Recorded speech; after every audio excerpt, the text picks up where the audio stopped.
다음에 이웃에 대해 불평하고 싶을 때 화산 분화구 안에 사는 사람들이 있다는 사실을 기억하세요. 구글 지도에서 아름다운 마다가스카르 섬을 보면 그들의 마을을 볼 수 있습니다.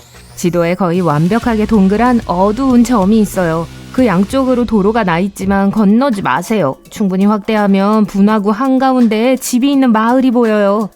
표시된 가장 가까운 마을은 8km 떨어져 있습니다. 수세기 동안 이곳에 살면서 어떤 일이 있어도 움직이지 않는 부족이라고 생각할 수 있어요.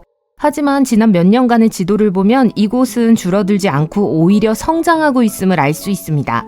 2008년에 이곳에 첫 번째 집이 나타났어요. 그렇다면 21세기에 살고 있는 사람이 왜 이렇게 잘 숨어있고 고립된 곳으로 기꺼이 이주했을까요? 이 질문은 미국 뉴스 웹사이트인 벅스팀을 괴롭혔습니다. 그들은 이 특이한 마을에 대한 데이터가 전혀 없는 상태에서 수수께끼를 풀기로 결정했죠. 첫 번째 논리적 단계는 현지인을 찾아 분화구 벽 뒤에서 무슨 일이 벌어지고 있는지 물어보는 것이었습니다. 이 지역 주변의 구글 지도에 표시된 일부 장소가 만화에서 영감을 받은 가짜로 밝혀져 처음부터 까다로웠어요. 진짜 장소에는 연락처 정보가 전혀 없었죠. 그런 다음 가장 가까운 마을에서 찍은 사진을 인스타그램에 올린 한 단체에 연락을 취했습니다. 하지만 그들은 문제의 산 근처에 가본 적이 없었기 때문에 전혀 도움이 되지 않았어요.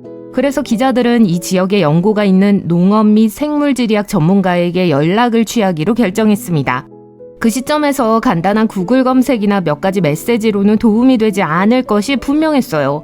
그래서 그들은 마다가스카르에 있는 누군가에게 그곳을 직접 가보도록 요청하기로 결정했습니다. 미스테리 추격자들은 현지 비디오 제작 회사의 대표와 연락을 취했어요. 그녀는 지진 때문에 그 지역에 사람이 살고 있다는 사실에 놀랐지만 제작진과 함께 마다가스카르 수도에서 마을까지 약 137km를 이동하는 데 동의했습니다. 그들은 우기가 한창인 1월로 탐험 날짜를 정했습니다. 목적지에 가까워질수록 도로 사정은 더 나빠졌습니다. 어느 순간 그들은 차에서 오토바이로 갈아타고 결국 1시간 동안 걸어서 목적지까지 가야 했죠. 폭풍이 그들의 계획을 방해했습니다. 미끄러운 지형을 통과하는 것이 불가능해지기 전에 되돌아가야 했어요. 안전상의 이유로 그들은 5월 우기가 끝날 때까지 탐험을 연기하기로 결정했습니다. 두 탐사 사이 4개월 동안 복수팀은 이 신비한 장소에 대해 더 자세히 알아보기로 결정했습니다. 그 결과 이 산은 백악기 시대로 거슬러 올라간다는 사실이 밝혀졌어요. 그리고 그것은 화산이었습니다. 한 전문가는 오늘날 우리가 보는 산은 에베레스트 산과 그랜드 캐년보다 더 오래된 9천만 년 전의 산일 것이라고 설명했어요. 자, 이곳에 있던 화산은 오래전에 멸종했습니다. 분화구를 둘러싼 대산괴는 거대한 알칼리성 고리 복합체예요. 높은 지대와 담수를 이용할 수 있어 한때 번성했던 마을이었어요. 이곳의 토양은 알칼리성 화학물질 덕분에 매우 비옥합니다. 우기가 끝나자 현지 제작진은 분화구한 마을의 미스테리를 풀기 위해 또 다른 시도를 준비했습니다. 이번에는 날씨와 도로가 완벽했지만 새로운 문제가 있었어요. 마을에 도착하자 현지 주민들은 제작진을 반갑게 맞이하지 않았어요. 마침내 빅 아일랜드 마을의 지도자가 마을을 안내해주기로 동의했습니다. 마을에는 약 50채의 집이 있고 300명의 주민이 살고 있었는데 모두 베실레오 종족에 속하는 사람들이었습니다. 고향이 과밀해지자 그들은 새로운 보금자리를 찾아야 할 때라는 걸 알았죠. 마을 원로 중 한 명이 이곳이 새로운 터전이 될 수 있다고 판단했어요. 그는 이 지역에서 소를 거래했었고 넓게 펼쳐진 빈 공간을 기억하고 있었습니다. 그래서 이들은 옛 집에서 새로운 분화구 마을까지 약 386km를 이동했어요. 이들은 주로 레몬과 오렌지 등 현금 작물을 재배하여 인근 도시의 시장에서 판매해요.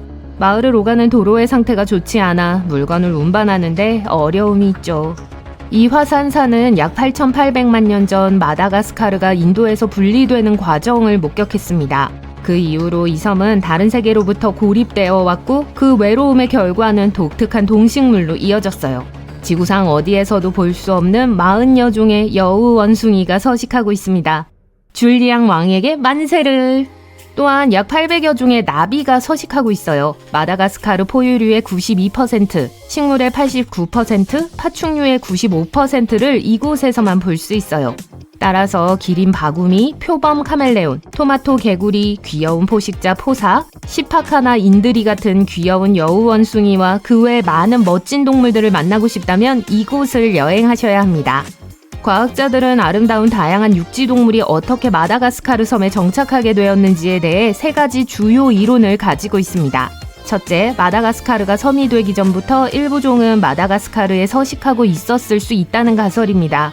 두 번째 가설은 조류의 흐름이 느릴 때 아프리카 본토에서 헤엄치거나 뗏목을 타고 건너왔다는 거예요.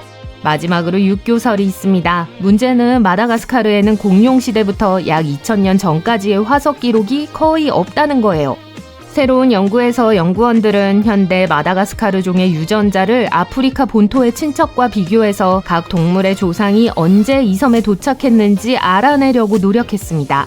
그 결과 마다가스카르의 일부 종은 8천만 년 이상 그곳에 살아왔으며 인도 대륙에서 섬이 분리된 이후부터 살아왔다는 사실이 밝혀졌어요. 이는 큰머리 거북과 같은 생물들이 6,600만 년 전 공룡 멸종 사건에서 살아남았다는 걸 의미해요. 하지만 대부분의 파충류, 포유류, 양서류는 더 모험적인 여정을 선택했어요. 이들은 뗏목을 타고 마다가스카르로 이동했을 가능성이 높은 작은 동물의 후손입니다. 예를 들어 여우 원숭이의 조상은 아마도 쥐 여우 원숭이처럼 작은 동물이었을 거예요. 거북이는 목적지에 도착하기 위해 뗏목 없이도 모잠비크 해협을 그냥 떠다녔을 수도 있습니다. 약 1300년 전 이곳에 처음으로 인간이 정착했습니다. 이 섬의 이름은 여전히 언어학적으로 미스테리예요. 전설에 따르면 베네치아의 유명한 상인 마르코 폴로가 지리를 약간 혼동해서 이 이름을 붙였다고 해요. 마다가스카르를 동아프리카의 모가디슈 왕국과 혼동해서 발음을 잘못했고 그 결과 마다가스카르가 탄생한 거라고요. 이 이름의 기원은 불확실하지만 언어와 문화는 인도네시아를 가리켜요. 일부 학자들은 최초의 정착민들이 인도네시아에서 바로 이곳으로 왔으며 이후 이주를 통해 아프리카의 영향을 받았다고 주장합니다. 다른 학자들은 인도, 아라비아 반도, 아프리카 해안을 따라 여러 차례 항해하면서 다양한 문화가 섞여 용광로가 되었다고 생각해요. 이 섬의 대부분의 사람들은 라틴 알파벳을 기반으로 하는 마다가스카르어를 국어로 사용합니다. 프랑스어 또한 널리 사용되며 공식적으로 인정받고 있어요. 정기적으로 바닐라를 사용한다면 마다가스카르산일 가능성이 높습니다. 마다가스카르는 전 세계 천연 바닐라의 약 80%를 공급하고 있으며 마다가스카르 수출의 25%를 담당하고 있어요. 또한 의류와 직물, 정양, 어패류, 다양한 식품을 해외에 판매하고 있습니다. 그들은 대부분의 땅에 가축을 방목하고 풀을 즐기게 하는 데 사용해요. 가장 오래된 마을 중 일부는 방어를 위해 거대한 도랑으로 둘러싸인 언덕 위에 지어졌어요. 하지만 이후에 낮은 지대에 다시 지어졌습니다. 아래쪽에서 농사를 짓는 것이 더 편리하기. 여러분이 15살이고 비디오 게임의 지루함을 느꼈다고 상상해보세요. 대신 시간을 보내기 위해 오래된 취미인 잃어버린 마야 도시를 추적하는 데 관심을 기울이기로 결심합니다. 일부 고대 문명에서는 별자리를 기반으로 도시 전체를 건설했다는 이야기를 들었기 때문에 마야인들에게도 그런 일이 있었는지 확인해 보려고 해요. 마야 문명이 존재했다고 믿었던 모든 별자리가 담긴 책을 발견해요. 오래된 구글 지도를 열고 현재까지 발견된 모든 고대 마야 도시를 지도에 표시해요. 이 정보가 실제로 일치하는 걸 확인하기 시작합니다. 그리고 실제로 고대 마야의 가장 큰 도시들은 마야 별자리에서 가장 밝고 큰 별에 해당해요. 이제 흥미로워지기 시작합니다. 100개가 넘는 고대 도시의 지도를 만들다가 갑자기 이상한 점을 발견하게 돼요. 멕시코의 유카탄 반도에 고고학자들이 마야 도시 2곳을 발굴한 지역이 있어요. 그런데 별자리 지도에는 별이 3개나 있어요. 혹시 이 근처에 오랫동안 사라진 도시가 발견되기를 기다리고 있다는 뜻일까요? 너무 공상적인 이야기라고 생각하실 수도 있지만 실은 이 이야기는 사실이에요. 앞서 소개한 이야기는 윌리엄 가두리라는 캐나다의 10대 소년에게 일어난 일이에요. 이 소년은 과학 천재로 알려져 있으며 방금 소개한 별자리 이론으로 상을 받기도 했어요. 그는 자신이 조사하던 23번 별자리에서 3번째 도시가 빠진 걸 발견하고 이 수수께끼를 푸는 데 도움이 될 만한 위성 사진을 인터넷에서 샅샅이 뒤지기 시작합니다. 나사, 일본에 본사를 둔 위성회사인 잭사, 그리고 구글 어스의 이미지를 조사했어요. 이러한 이미지로는 여전히 의문을 풀기에 부족했기 때문에 그는 캐나다 우주국에 근무하는 친구에게 연락을 취했어요. 그의 친구는 그가 찾고 있던 답을 얻을 수 있는 최첨단 위성 이미지를 제공했습니다.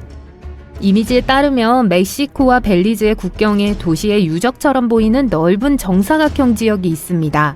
윌리엄은 이 이미지를 뉴 브런스윅 대학교의 원격 감시 전문가인 아르망 라로크 박사에게 가져갔어요. 라로크 박사는 이미지를 면밀히 검토한 결과 이 지역에 30개의 건물과 대형 피라미드가 있을 수 있다는 결론을 내렸죠. 과학계와 고고학계는 15세 소년의 발견에 열광했습니다. 이것이 정말 사실일까요? 몇 가지 배경을 살펴보겠습니다. 잃어버린 마야 도시가 발굴되기 시작한 것은 20세기 중반부터예요. 그 이후로 티클, 팔렌케, 욱스말 등의 도시에서 유적이 재발견됐죠. 마야는 아메리카 대륙에 살았던 콜럼버스 이전 가장 큰 문명 중 하나였습니다. 그들은 기원전 1500년경부터 이 지역에 정착하기 시작했어요. 전문가들은 전성기의 마야 문명이 40개 이상의 도시로 구성됐고 인구는 수백만 명에 달했다고 추정해요. 엄청난 숫자죠. 그리고 그들의 도시는 꽤 흥미로웠는데 마야 문명은 멕시코의 유카탄 반도, 과테말라, 벨리즈에 걸쳐 있었어요. 주로 농업으로 생계를 유지했기 때문에 대부분의 도시에서 복잡한 관계 시스템을 개발했죠. 일련의 의식용 건물, 피라미드, 광장, 심지어는 야구 경기를 위한 코트까지 건설했습니다. 마야인들은 피라미드 건설에 열심이었지만 첨단 천문 시스템도 개발했어요. 고대 기술을 통해 금성과 화성 같은 행성의 정확한 위치를 예측할 수 있었고 일식 날짜도 정확히 예측할 수 있었죠. 그렇기 때문에 윌리엄이 오랫동안 사라진 마야 도시를 발견하는 데 사용한 방법론은 특이하지만 완전히 초현실적이진 않았어요.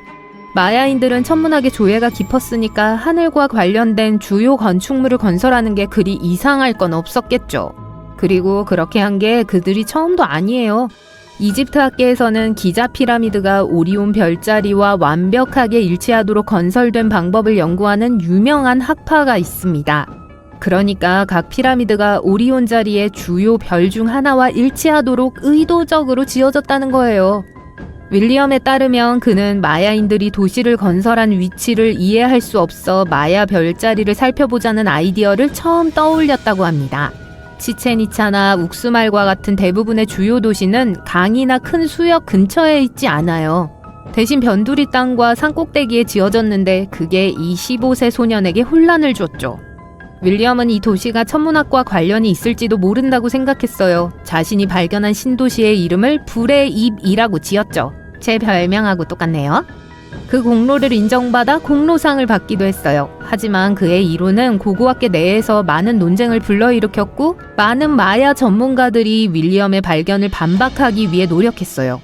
일부 고고학자들은 별자리 이론이 너무 비과학적이라고 말합니다. 저명한 인류학자이자 천문학자인 앤서니 아베니는 윌리엄의 방법론을 창조적 상상력의 행위라고 언급했어요. 그는 마야 별자리가 실제로 뭐였는지 확신할 수 있는 방법은 없고 모두 가설일 뿐이라고 설명했습니다. 윌리엄의 발견에 대한 또 다른 반박은 마야 학자 데이비드 스튜어트가 위성사진에서 확인한 물체가 오래된 옥수수밭일 뿐이라고 주장한 거예요. 그의 주장은 2021년 이 지역 근처에서 진행된 탐험에서 고고학자들이 이 지역에는 아무것도 없다고 보고한 것에 의해 뒷받침됐어요. 그래도 15세 소년이 오랫동안 사라진 마야 도시를 거의 찾아낸 것은 꽤 흥미로운 일이죠. 윌리엄이 사용한 것과 유사한 기술이 실제로 전 세계에서 잃어버린 문명을 발굴하는 데 사용되고 있습니다. 우주 고고학자 사라 파캅에 따르면 위성 이미지는 이집트와 다른 지역의 고대 도시를 발견하는 데 핵심적인 역할을 해왔다고 해요. 사라 자신도 하루의 대부분을 이미지에서 오래전에 도시가 있었을 만한 흔적을 찾으며 보낸답니다. 어떤 물건이 묻혀 있으면 그 위에 초목, 흙, 모래 또는 다른 현대식 건축물로 덮여 있을 겁니다. 라고 그녀는 말해요. 예를 들어 그녀는 거대한 초목 아래에 무언가가 숨어 있는지를 평가하기 위해 적외선 기술을 사용해요. 최근 브라질에서의 주요 발견도 비슷한 방식으로 이루어졌어요. 위성 이미지에서 기원전 200에서 1200년으로 거슬러 올라가는 참호 네트워크가 발견됐어요. 이를 통해 약 6만 명이 거주했을 수 있는 정착지를 추정할 수 있죠. 하지만 이 경우에는 위성 이미지가 실제로 지상에 있는 것과 일치했습니다. 플로리다 대학교의 연구원들은 도랑과 상형 문자가 있는 여러 개의 토루를 발견했어요. 고고학자들은 또한 고대 마야인들의 건축 유형과 매우 흡사하게 광장을 중심으로 세심하게 설계된 성벽의 잔재도 발견했습니다. 위성기술의 발전으로 티클과 같이 오랫동안 알려지지 않았던 고대 마야 도시도 새롭게 조명되고 있어요. 과테말라 정글 한가운데에 위치한 티클은 고대 마야 제국의 수도였던 것으로 추정됩니다. 전성기에는 오늘날의 런던이나 뉴욕과 같은 도시에 버금가는 중요성을 지녔어요. 티클은 일련의 복잡한 기념물로 구성되어 있으며 그중 상당수는 왕과 추장의 휴식처로 추정돼요. 이미 큰 규모로 알려져 있지만 최근의 발견에 따르면 과학자들이 원래 믿었던 것보다 3배나 더 컸을 수도 있다는 사실이 밝혀졌습니다. 주요 발견은 도시 외곽의 요새를 중심으로 이루어졌는데 이는 원래 도시가 얼마나 멀리 뻗어 있었는지를 나타내죠. 그리고 새로운 발견은 계속되고 있습니다. 2017년 연구원들은 마야 문명 쇠퇴의 잠재적 원인에 관한 새로운 단서를 발굴하기도 했어요.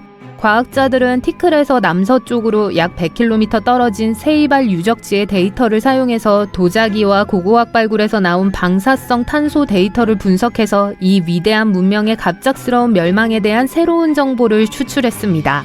이 정보에 따르면 마야 문명은 갑작스러운 붕괴가 아니라 사회적 불안정과 정치적 위기의 파도 속에서 무너졌을 가능성이 높아요.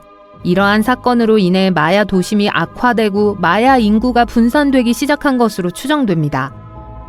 고대 유적을 발굴하기에 가장 좋은 시기인 것 같네요. 여러분도 한번 도전해 보시겠어요?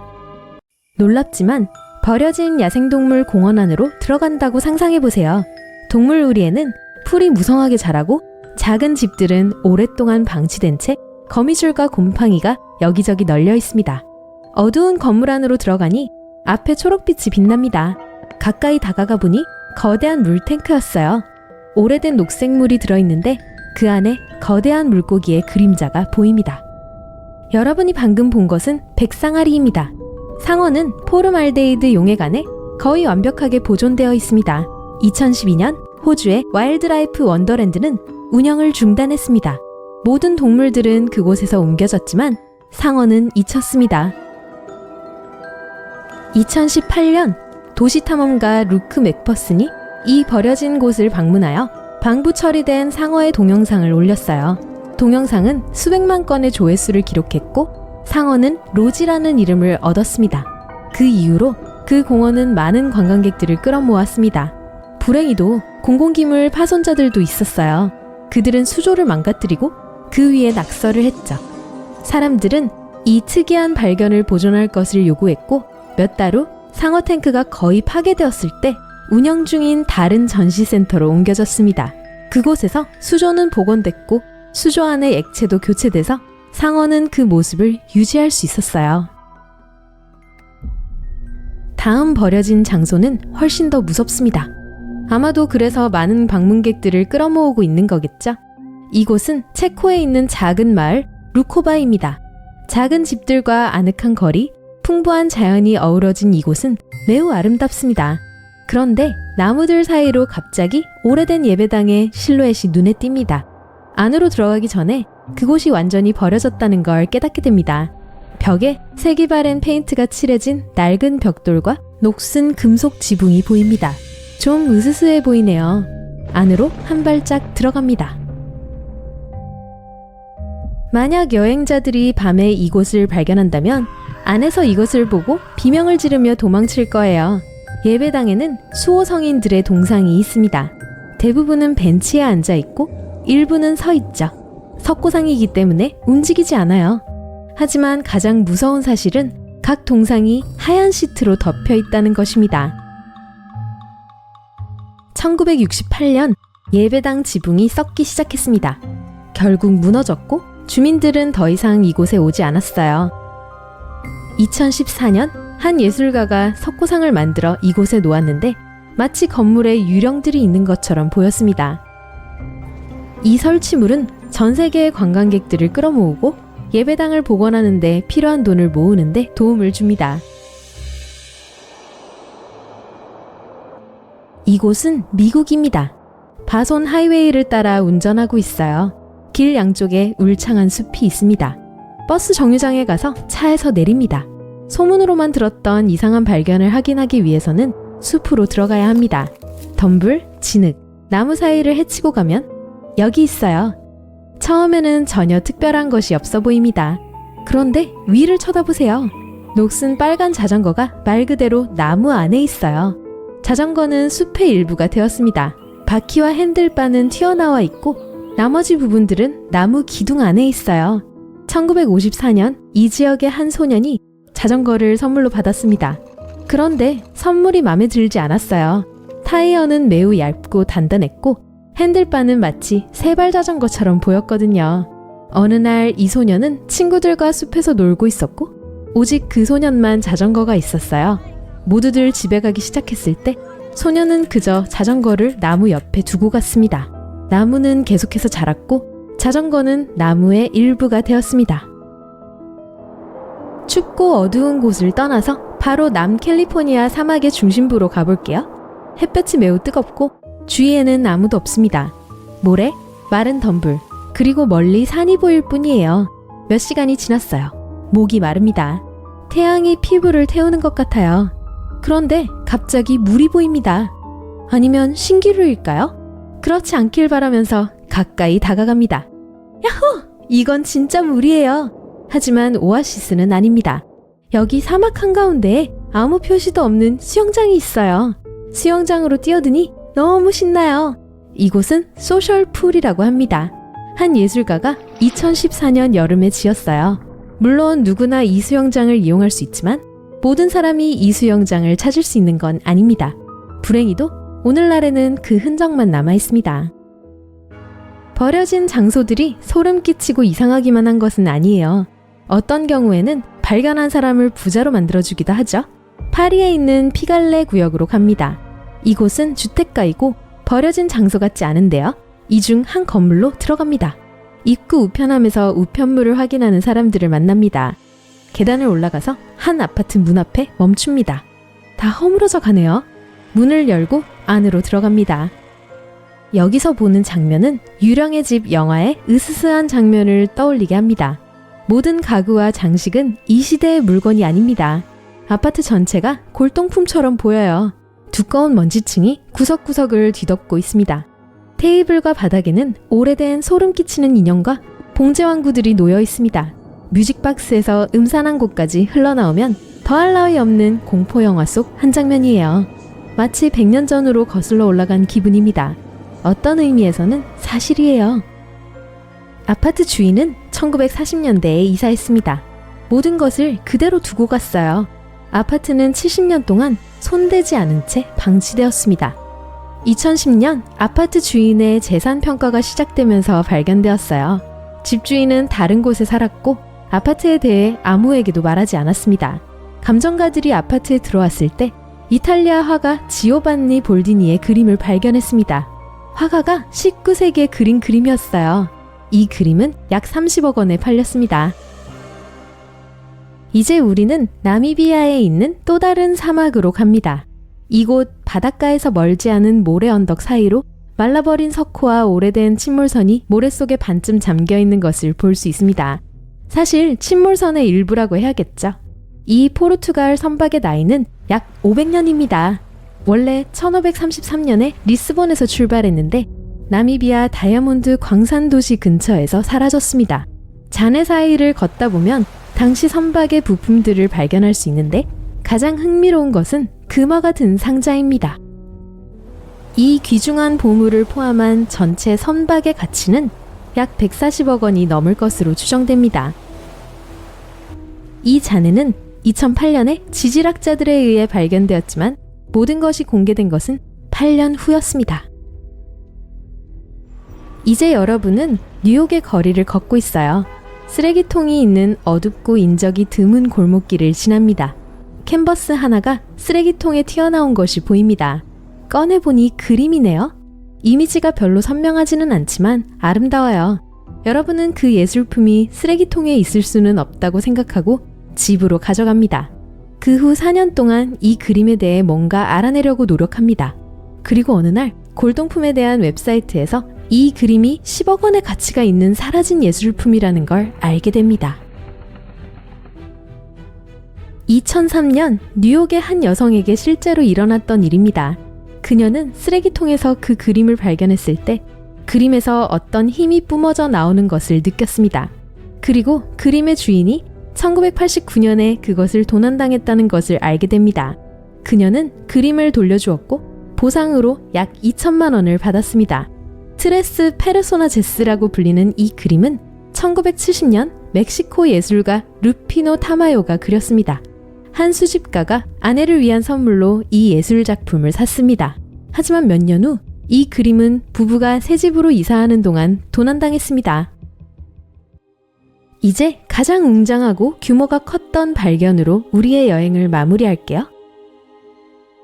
여기는 터키입니다. 여러분은 아주 오랫동안 낡은 집에서 살았고 집을 다시 꾸미고 싶어 해요. 쓸모없는 물건들을 정리하다가 지하실이 있었다는 사실이 떠오릅니다. 전에는 필요 없었지만 이제 지하실을 방으로 개조하기로 합니다.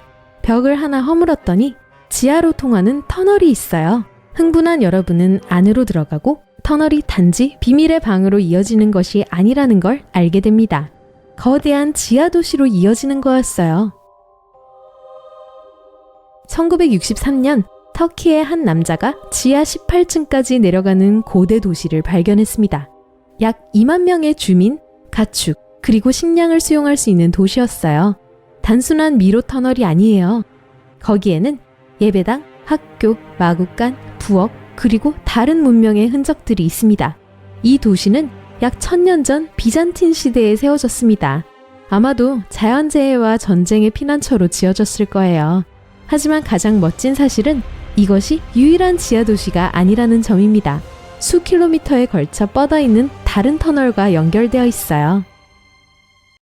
1912년 4월 10일 RMS 타이타닉은 영국에서 출항했어요. 하지만 이건 보통 선박이 진수한 게 아니었어요. 타이타닉은 그 당시에 만들어졌던 가장 큰 여객선이었어요. 길이가 269m로 거의 축구장 3개 크기였죠. 그리고 선체에서 굴뚝 꼭대기까지 쟀을 때 배는 53.3m의 놀라운 높이였어요. 17층 건물 높이였죠. 절대 가라앉지 않는 배로 여겨졌고 3,000명의 일꾼들이 배를 건조하는데 거의 3년이 걸렸어요.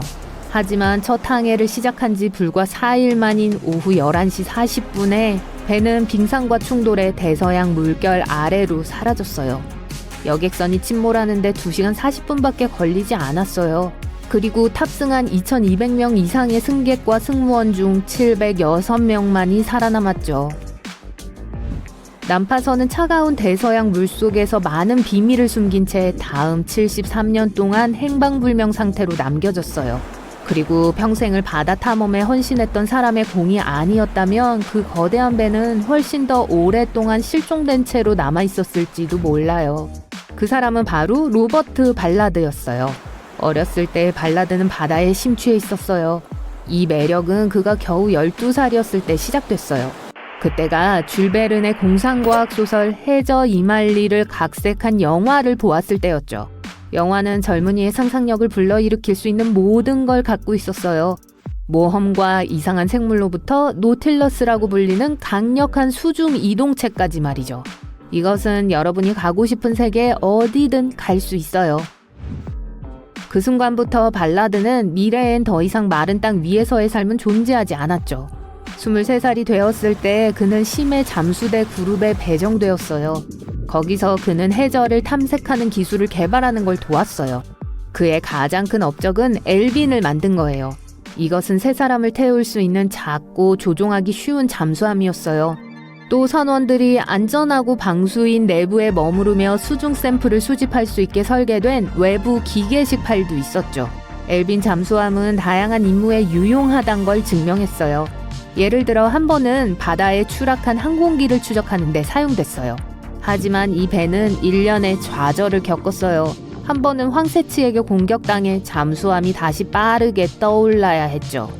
여전히 잠수함의 외피에 박힌 황새치는 그날 저녁 만찬이 되었어요. 그리고 1968년 10월 잠수함을 물속으로 내리고 있는데 그걸 지탱하던 케이블이 끊어져 3명의 선원을 태운 채로 바닷속으로 떨어져 곤두박질 치게 되었어요. 또 작은 배가 여전히 열려 있었기 때문에 바로 물로 가득 차 빠르게 가라앉기 시작했죠. 다행히도 선원들은 탈출에 성공했지만 엘빈은 사라지고 말았어요. 악천후로 배를 되찾고자 했던 시도는 여러 번 방해를 받았어요. 그 다음 해가 되어서야 마침내 표면으로 올라왔죠. 이윽고 엘빈은 개선되었어요. 선체는 티타늄으로 강화되어 더 높은 수심 등급을 받아 해양 탐사에 보다 적합하게 되었죠. 이 특수 잠수함은 발라드의 100번 이상의 탐험에 많은 도움이 될 거예요. 이 남자는 대서양의 대서양 중앙해령이라고 불리는 수중산맥을 탐험한 최초의 사람 중 한 명이었어요. 그리고 70년대 후반에 갈라파고스 단층에서 열 분출구를 발견했을 때 그는 또 화학 합성의 과정을 발견하고 기록하는 데 도움을 주었죠.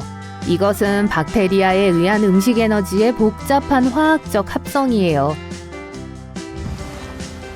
하지만 그의 가장 큰 발견은 이후에 이루어졌어요. 발라드는 자신이 타이타닉 광신자였던 적이 없다고 주장했어요. 하지만 그는 다른 탐험가들이 시도하고 실패한 걸 본 후에 결국 그 배를 찾는 것에 집착하게 되었죠. 그는 이렇게 말했어요. 타이타닉은 분명 그 당시 큰 에베레스트 산과 같았어요. 많은 사람들이 시도했어요. 제가 생각했을 때 성공을 했거나 성공했어야 한 것들이 사실은 실패했어요. 발라드는 1973년이라는 이른 시기부터 배를 찾는 것에 대해 생각하기 시작했어요. 그리고 4년 후 실제 시도를 했죠. 그는 카메라와 음파 탐지기가 장착된 해저 굴착선인 심해 해난 구조선 시브로프를 사용했어요. 하지만 시추 파이프가 부서졌을 때 포기해야 했어요. 때가 아니었던 거죠. 80년대 초 텍사스 석유업자 잭 그림은 3차례에 걸쳐 난파선을 찾기 위해 노력했어요. 한 번은 그림이 실제로 타이타닉 위를 지나갔지만 장비가 그걸 감지하는데 실패했어요. 우린 이런 걸 굉장한 불운이라고 하죠. 발라드는 때를 기다리고 있었어요. 계획이 필요했죠. 그리고 도움도요. 첫 번째 쟁점은 대서양 바닥으로 내려가는 거였어요. 그가 여지껏 가장 멀리 내려간 건 6,096m였어요. 그리고 그 여행은 3시간이 걸렸어요. 여기에 다시 올라가는 시간을 빼고 말이죠.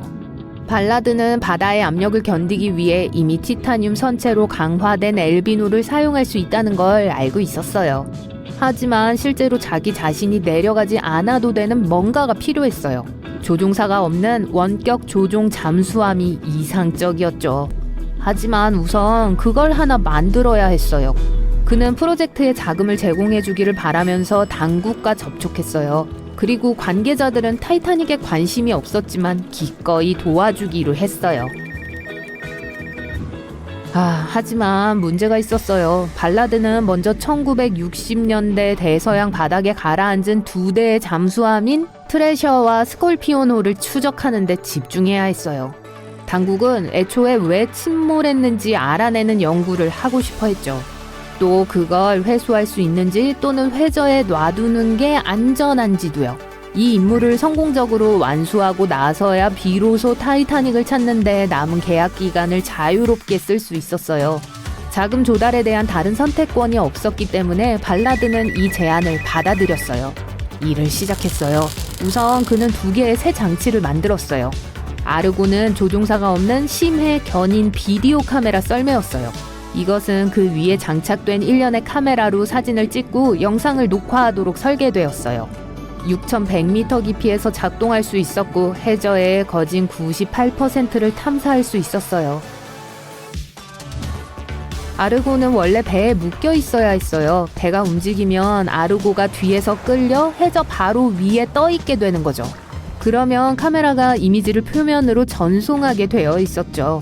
2번째 장치는 제이슨 주니어라고 불리는 작은 로봇 차량이었어요. 이것도 원격으로 조종되어서 엘빈과 같이 잠수함 안에 있는 승무원들이 수중 물체에 더 가까이 다가가서 사진을 찍을 수 있게 해주었어요. 발라드는 이제 준비가 되었어요. 그는 잠수함들을 빨리 찾아야 한다는 걸 알고 있었어요. 그리고 오래 걸리지 않았어요. 다행히도 수색은 비교적 간단했기 때문에 12일의 여유를 갖고 의무를 다할 수 있었어요.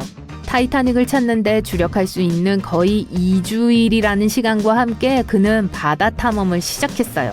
그는 아르고를 해저로 끌어당기며 극에 수집한 이미지를 검토하면서 캐나다 뉴펀들랜드 근처로 수색을 집중했어요.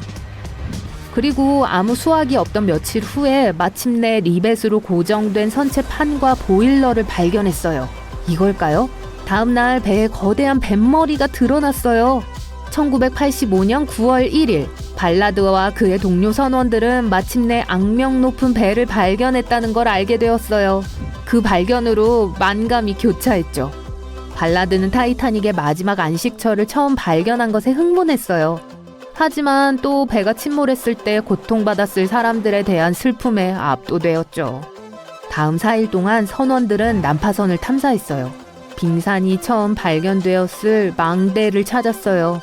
게다가 거대한 배가 침몰하기 직전에 어떻게 두 동강이 났는지에 대한 증거가 마침내 드러났죠. 배의 양쪽이 모두 발견되었어요. 가구와 식기가 있었어요. 그리고 슬프게도 안전지대로 가지 못한 사람들의 가죽 신발 몇 켤레가 해저에 널려 있었어요. 발라드는 다른 사람들이 실패했던 곳에서 성공을 했고 순식간에 전 세계적인 유명인사가 되었어요. 여러분은 타이타닉을 찾은 것이 한 사람의 성공으로 충분하다고 생각할 거예요. 하지만 발라드의 생각은 달랐어요. 2019년 그는 다른 미스테리를 푸는데 도전했어요. 에밀리아 이어하트의 실종이죠. 이어하트는 전 세계를 비행한 최초의 여성이 되려고 시도했었어요. 안타깝게도 그녀는 1937년 태평양 어딘가에서 실종됐어요. 그녀와 비행기는 발견되지 못했어요. 발라드는 타이타닉 발견의 행운이 에어하트가 추락한 곳을 찾는데 도움이 되기를 바랬죠. 하지만 그의 탐험은 아무것도 찾지 못하고 실패했어요. 그리고 로버트 발라드가 다른 누구보다 더 많은 난파선을 발견했지만 이것은 빙산의 일각에 불과했어요. 바다에는 300만 개 이상의 난파선이 있을 걸로 추정되고 발라드는 그중 100개만을 찾았죠. 이제 70대 후반인 그는 젊은이들이 바다와 그 많은 미스테리를 탐험하는 일을 계속하도록 격려하고 싶어 해요. 1989년 그는 초등학생들이 과학, 기술, 공학, 수학을 추구하도록 영감을 주기 위해 제이슨 러닝 프로젝트를 시작했어요. 또 쥘베른의 소설에 나오는 잠수함의 이름을 딴 EV 노틸러스라고 불리는 자신만의 연구용 2000년대 초 한 지질학 전공 학생이 콜롬비아에 있는 세계에서 가장 큰 노천 광산으로 현장 학습을 갔습니다. 그는 돌 조각을 주었고 그 위에 선사시대 나뭇잎의 흔적을 발견했어요. 그는 더 많은 돌을 발견했고 모든 돌에 같은 패턴이 있었습니다. 당시 그 학생은 자신의 발견이 지구상에 살았던 가장 큰 뱀을 밝히는 데 도움이 될 것이라는 걸 알지 못했습니다. 그는 지역 과학자에게 그것들을 가져갔고 과학자는 스미스소니언 연구소에 전화를 걸어 다른 과학자들을 화석 사냥에 초대했어요. 그는 세레혼의 구덩이에 화석이 있다는 사실을 알고 있었기 때문에 그다지 놀라지 않았습니다.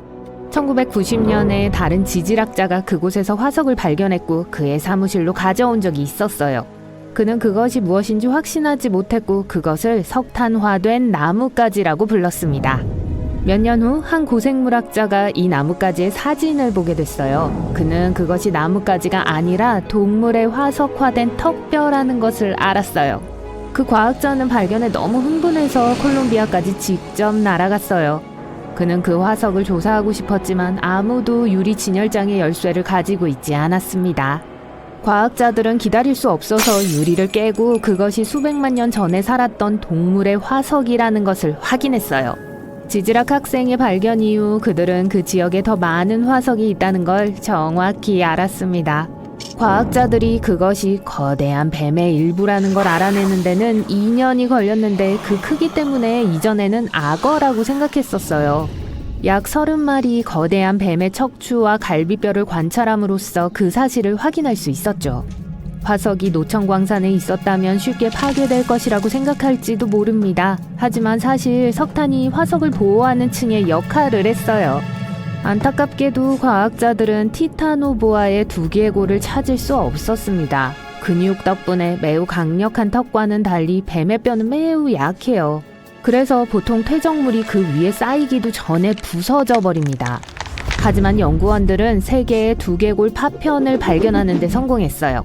이 발견 덕분에 뱀의 머리를 실물 크기로 복제했고 이것은 뱀이 그 시대의 가장 큰 포식자 중 하나였다는 이론을 뒷받침했습니다. 겁먹기 시작했다고 해도 괜찮아요. 저도 그러니까요. 또한 그것이 현대의 보아와 아나콘다와 관련이 있다는 걸 증명했어요. 그래서 티타노 보아라는 이름을 얻게 됐죠. 기본적으로 타이타닉 보아라는 뜻이에요. 이 거대한 뱀은 2009년에 공식적으로 묘사되었습니다. 티타노 보아는 약 6천만 년 전에 번성했는데 티라노사우루스 렉스가 지구를 누비던 때에서 약 600만 년이 지난 후였습니다. 그 당시 티타노 보아는 현재의 콜롬비아와 페루인 남아메리카의 기후를 즐겼어요. 그 길이는 볼링 레인만큼 길었고 오늘날 살고 있는 가장 큰 뱀보다 2배 더 길었습니다.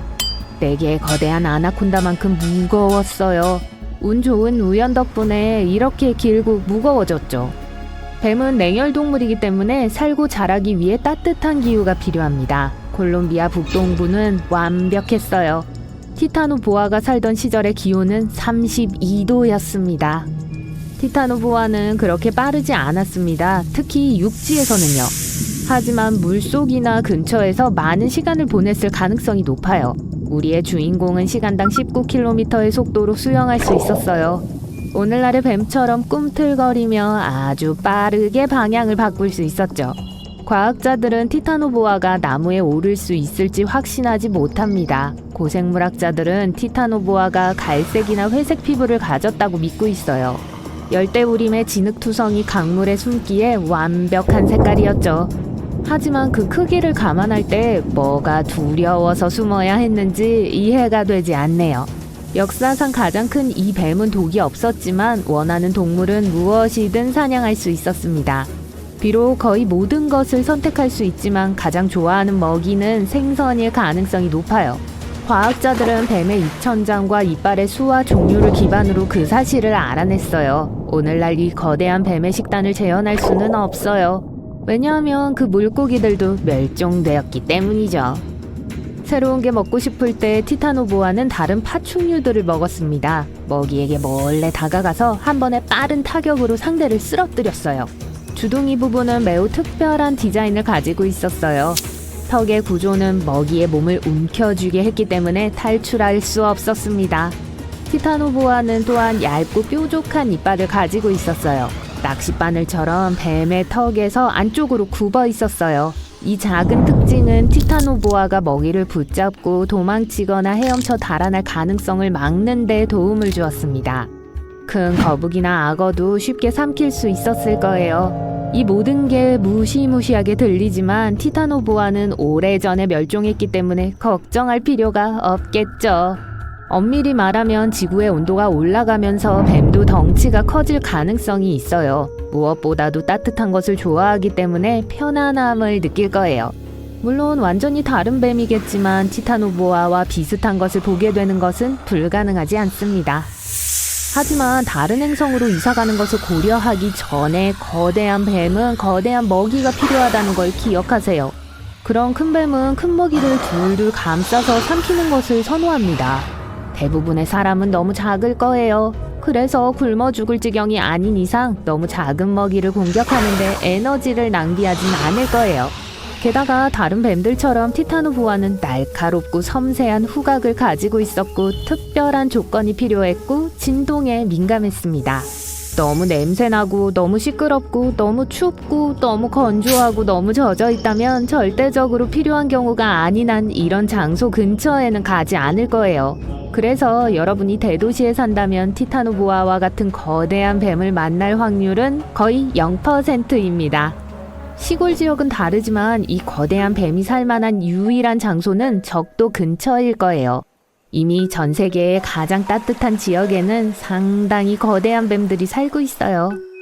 자수정 비단뱀 또는 스크럽 비단뱀은 온화한 거인입니다. 파푸아뉴기니나 호주에서 가장 큰 뱀이에요. 8.5m의 거대한 크기까지 자랄 수 있고 35kg까지 무게가 나갈 수 있어요. 달마시안만큼 무거워요. 스크럽 비단뱀은 호기심이 많고 때때로 호주 사람들의 집 안으로 들어가기도 하지만 대부분 인간에게 무해합니다. 가장 좋아하는 먹이는 설치류, 박쥐, 그리고 물을 얻기 위해 개울로 오는 새들이에요. 먹이가 올 때까지 비단뱀은 조용히 누워 기다립니다. 입안에 열 감지기를 가지고 있어요. 저녁 식사로 먹을 수 있는 온열 동물을 더 잘 볼 수 있도록 도와주죠. 아프리카 바위 비단뱀은 11종만이 살아있는 비단뱀 종류 중 하나입니다. 현재 지구상에서 두 번째로 큰 뱀이에요. 이 거대한 갈색뱀은 길이가 최대 6m에 달하고 무게가 자이언트 판다의 절반 정도입니다. 영양을 잡아 통째로 먹을 수 있을 정도의 사냥꾼이에요. 심지어 냉혈한 악어도 이 야수를 무서워합니다. 왜냐하면 악어도 쉽게 먹을 수 있기 때문이죠. 1958년 한 동물학자가 아프리카 비단뱀의 뱃속에서 1.2m 길이의 어린 나일악어를 발견했어요. 과학자에 따르면 그 비단뱀이 말했다고 합니다. 솔직히 말해서 삼키기가 그렇게 쉽지는 않았어요. 라고요. 물론 사실이 아닙니다. 비단뱀은 말 못해요. 그물코 비단뱀은 세계에서 현존하는 뱀 중 가장 긴 뱀이라는 기록을 가지고 있습니다. 가장 큰 뱀은 2011년에 8m의 길이로 기네스북에 올랐어요. 그 이름은 메두사이고 미주리주 캔자스시티의 동물원에 삽니다. 다자란 그물코 비단뱀은 사람을 통째로 삼킬 수 있을 만큼 충분히 커요. 하지만 이 뱀은 대부분 매우 조용하고 별 움직임 없이 고대 유적에 대해 들을 때마다 어딘가에 매달려 있거나 나뭇가지 아무렇게나 달려있는 유물을 상상하는 경우는 거의 없겠죠. 사실 전 세계 박물관에 전시된 대부분의 고대 유물들은 고고학자들의 엄청난 양의 발굴 작업을 통해 만들어졌어요. 건물은 제대로 관리하지 않으면 시간이 지남에 따라 사라지는 재미있는 특성을 가지고 있어요. 때로는 일부 건축 자재를 재사용해야 해서 그 과정에서 오래된 건축물이 희생될 수도 있어요. 때로는 버려진 집이 비나 햇빛과 같은 외부 요소에 노출되면 더 이상 버틸 수 없는 경우도 있고요. 일부는 그저 오랜 침식 작용으로 인해 무너져 내리기도 해요. 따라서 건축물이 시간의 흐름 속에서 살아남을 수 있으려면 오직 어떻게든 깊은 곳에 묻혀야만 해요. 그렇다면 애초에 어떻게 묻히게 되었을까요? 글쎄요, 이건 실수의 희극이에요. 고대 도시들은 아이스크림에 토핑을 추가하듯 집안을 서서히 높이는 습관이 있었어요. 이러한 정착조는 계속 늘어나는 인구를 따라잡기 위해 항상 식량을 모으고 건축 자재를 모으느라 바빴죠. 누가 쓰레기 같은 것들을 처리할 시간이 있었겠어요. 과거에는 할 일 목록에서 쓰레기 처리가 우선순위가 아니었어요. 그래서 고대 문명인들에겐 새 집을 지을 때 잔해를 쌓고 그 위에 바로 집을 짓는 것이 땀과 눈물을 훨씬 쉽게 절약할 수 있는 방법이었죠. 하지만 그게 다가 아니에요. 강이 범람해서 도시 바닥에 퇴적물을 쌓아 고대 건축물을 더욱 덮어버리기도 했어요. 그리고 사막과 같이 바람이 모래와 먼지로 춤을 추는 건조한 지역에서는 건축물을 청결하게 유지하는 게 항상 쉽지가 않았을 거예요. 1817년 고고학자들이 발굴하기 전까지 머리가 모래에 묻혀있던 스핑크스가 재밌는 예가 되겠네요. 일부 고대 도시는 완전히 버려져 결국 덮여버렸어요. 인간의 활동이 줄어들면서 식물의 씨앗은 그 기회를 놓치지 않고 여기저기서 싹을 틔웠죠. 씨앗은 공기 중에 이산화탄소를 삼키고 자라면서 점점 더 많은 땅을 차지하게 됐어요.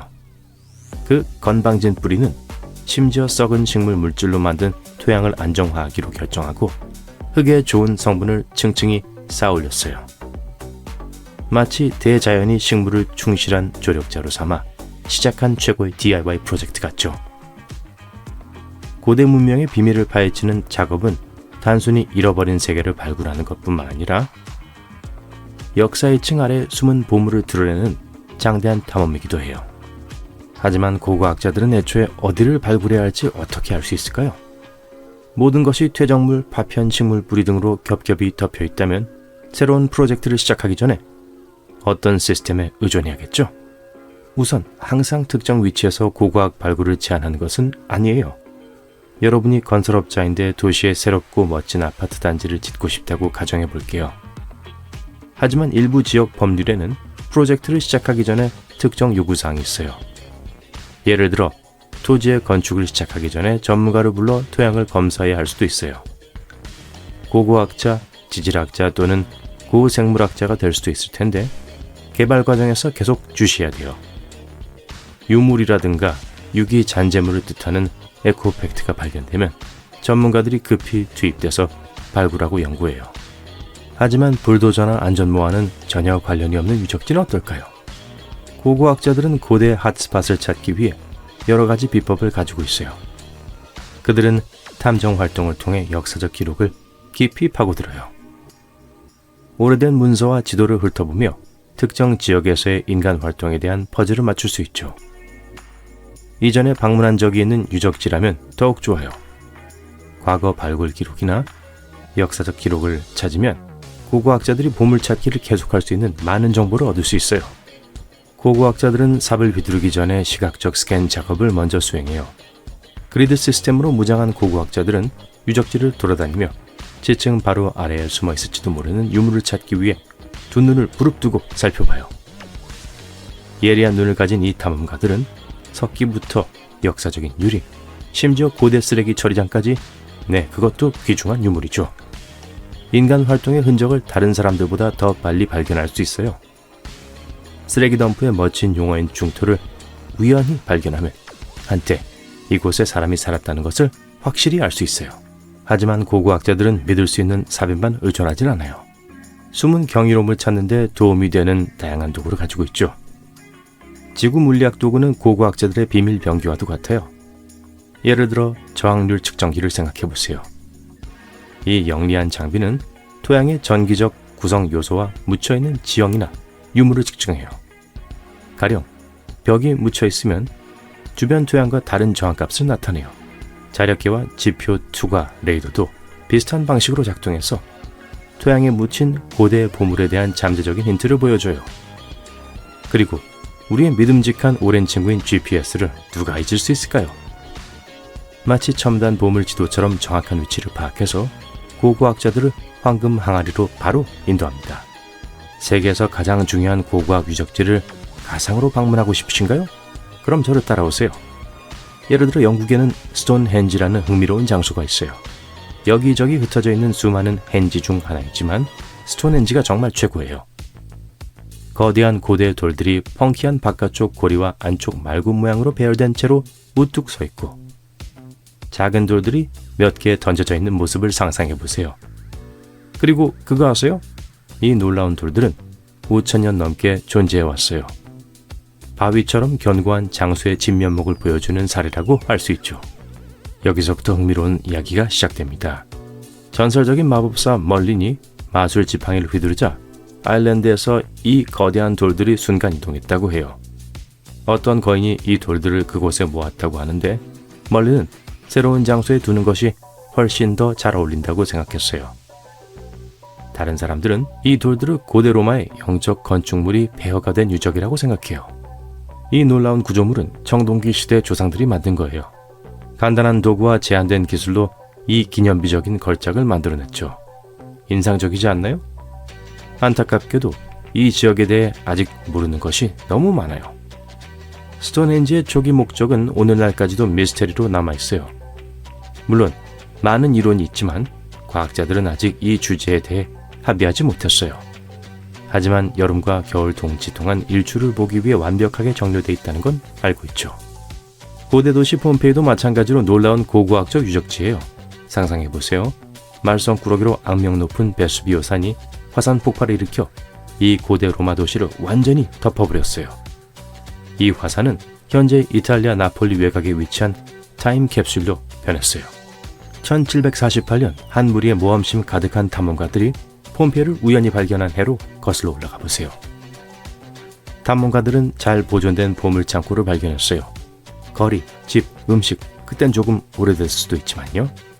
화려한 보석, 멋진 조각품, 화려한 프레스코화, 일상적인 생활용품, 심지어 동물과 사람의 유해까지요.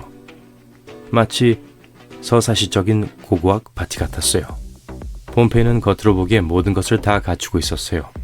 멋진 저택과 별장, 2만석 규모의 거대한 경기장, 아기자기한 1974년 3월 베츠 가족 제리, 앙투안 그리고 그들의 아들 테리는 포트 조지 섬에 있는 자신들의 사유지 안 숲을 걷고 있었습니다. 봄 산책을 즐기면서 오늘 자신들의 삶을 영원히 바꿀 무언가를 만나게 될 것이라는 걸 그들은 거의 알지 못했습니다. 테리는 앞으로 걸어가면서 무언가를 느낄 수 있었습니다. 알 수 없는 물체에 끌려가는 느낌이었어요. 이 감정을 어떻게 이해해야 할지 몰랐지만 자신을 부르는 것이 무엇인지 정말 궁금했어요. 테리, 어디 가는 거야? 어머니가 소리쳤지만 그는 어머니를 무시하고 알 수 없는 물체를 미친 듯이 찾으려고 했습니다. 그 물체가 정말 갖고 싶었어요. 그리고 그는 그것을 발견했습니다. 반짝이는 은빛 공이 볼링공만한 크기로 잔디 사이에 자리를 잡고 있었어요. 테리는 다가가면서 기이하게도 아무도 그 공에 손을 대지 않았고 공이 전혀 손상되지 않았다는 걸 깨달았어요. 테리는 그것을 집어 들었습니다. 무거웠지만 힘껏 잡았어요. 언제나 가는 곳마다 쓰레기를 발견한다니까. 아버지는 웃었습니다. 테리는 항상 이상한 금속 물건을 수집했습니다. 그는 그런 물건을 매력적이라고 생각했어요. 그냥 기념품이라고요 라고 말했죠. 세 사람은 반짝이는 완벽한 구에 매료되어 공을 바라봤습니다. 그들은 집으로 돌아가면서 출처가 어디일지에 대해 신나게 논의했습니다. 정복자들이 사용했던 대포알일 수도 있고 궤도 안에 나사 위성에서 떨어졌을 수도 있다는 가능성을 상상해봤죠. 그들은 집에 도착했고 테리는 방의 창턱에 공을 놓았습니다. 옆에는 다른 전시물들이 놓여 있었어요. 그때까진 가만히 있었죠. 2주가 지났고 한 친구가 집에 놀러 왔어요. 둘은 놀면서 교대로 기타를 연주했습니다. 그런데 테리가 기타를 치자 창문턱에서 진동이 일어났습니다. 두 사람은 알 수 없는 소리에 놀라 조용히 앉아 있었습니다. 어디에서 생긴 진동인지 찾기 위해 주위를 둘러봤어요. 테리는 침착하게 그냥 주머니 쥐일 거야 라고 했어요. 하지만 그는 피크를 들면서 의심스러운 듯이 공을 쳐다봤어요. 다른 코드를 치자 테리는 공이 진동하는 것을 발견했어요.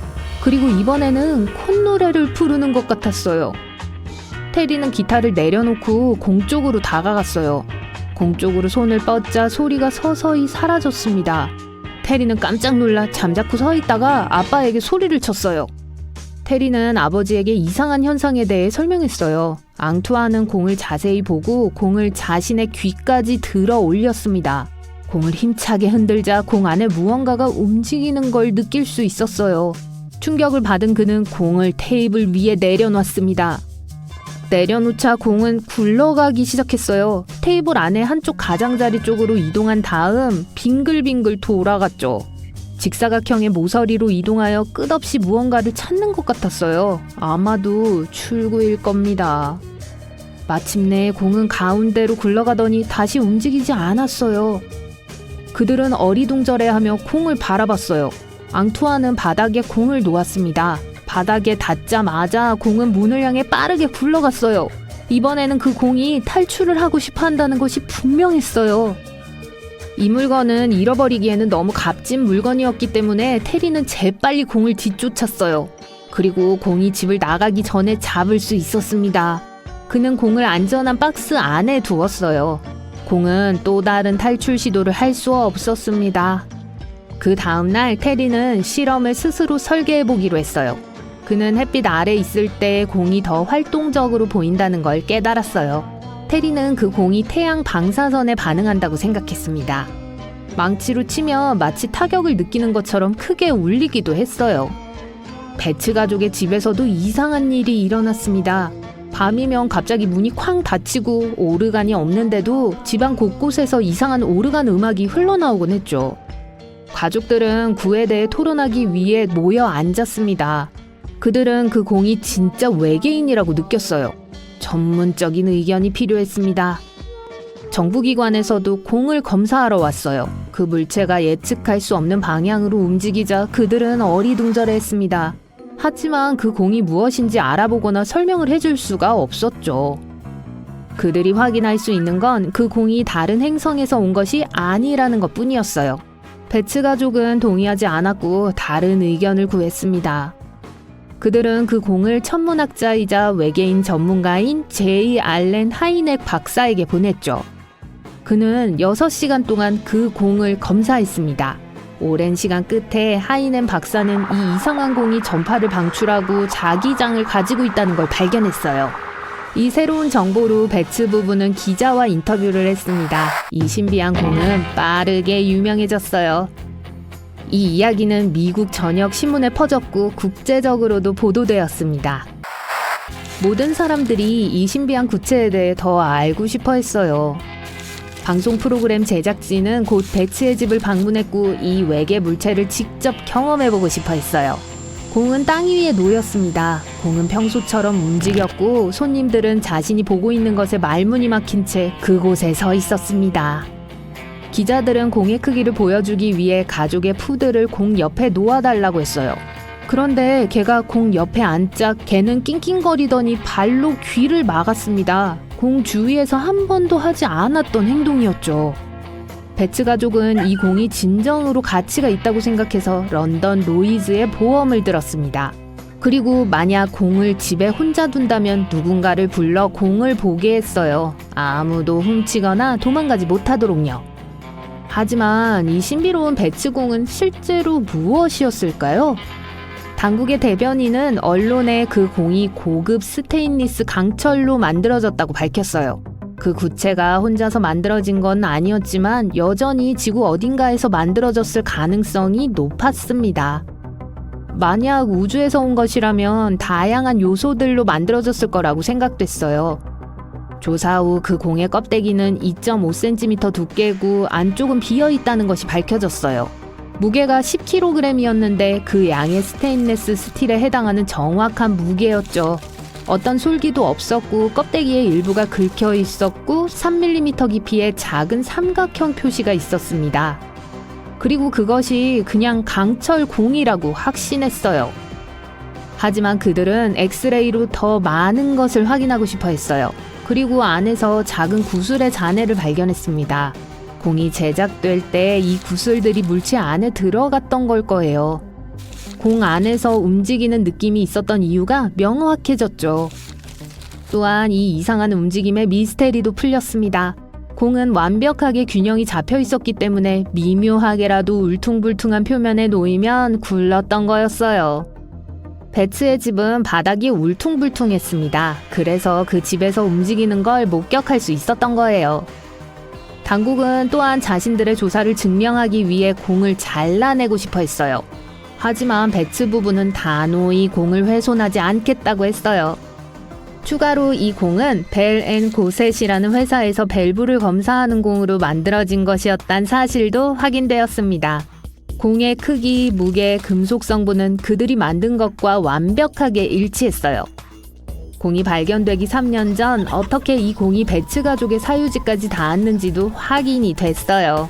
제임스 듀링 존스라는 예술가는 이러한 밸브 확인용 공 몇 개를 수집하고 있었어요. 그는 이 공을 조각에 사용하는 걸 좋아했습니다. 차 안에 공간이 없어서 그는 공을 차 위 선반 위에 올려놓았던 거였어요.